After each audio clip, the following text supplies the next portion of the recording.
இன்றே டவுன்லோட் செய்து உங்கள் ஃபேவரட் ஷோக்களை என்ஜாய் பண்ணுங்க.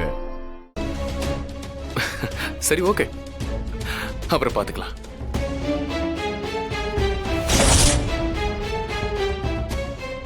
சரி இருங்க, கொஞ்ச நேரத்துல கூப்பிடுறேன்.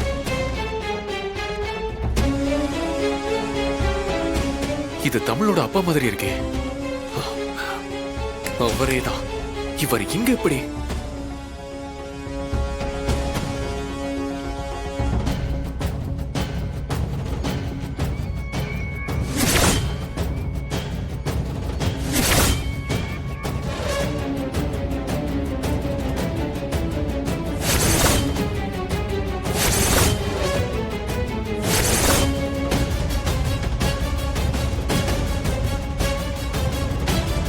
எங்க போனாரு?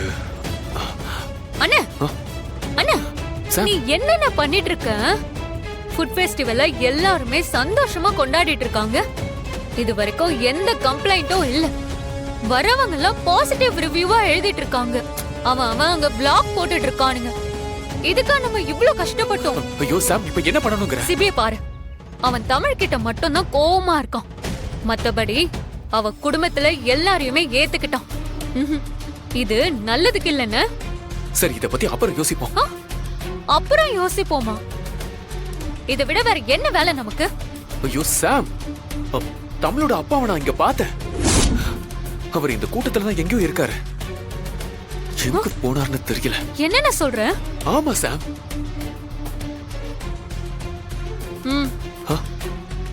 என்னன்னு குடிச்சிருக்கியா? ஏய், நீ வேற. குடிச்சிட்டு எதையாவது உளராத. அவராவது இந்த ஊருக்கு வரதாவது. இல்ல சாம், நான் சத்தியமா என் கண்ணால பார்த்தேன். அவர் தானு கண்டுபிடிக்கிறதுக்குள்ள அவர் எங்கேயோ போயிட்டாரு.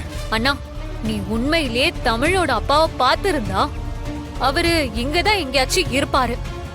அவரு எக்காரணத்து கொண்டும் இந்த ஃபேமிலில யாரையும் மீட் பண்ணிட கூடாது. மத்தவங்க யாரும் அவரை பாக்குறதுக்கு முன்னாடி அவரை இங்க இருந்து அனுப்பி விடுற வழிய பாரு. சரி சார், போ.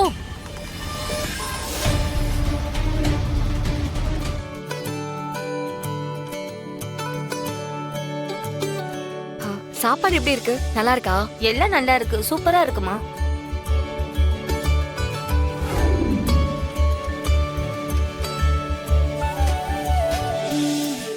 சித்தப்பா, நீங்க சாப்பிடலையா?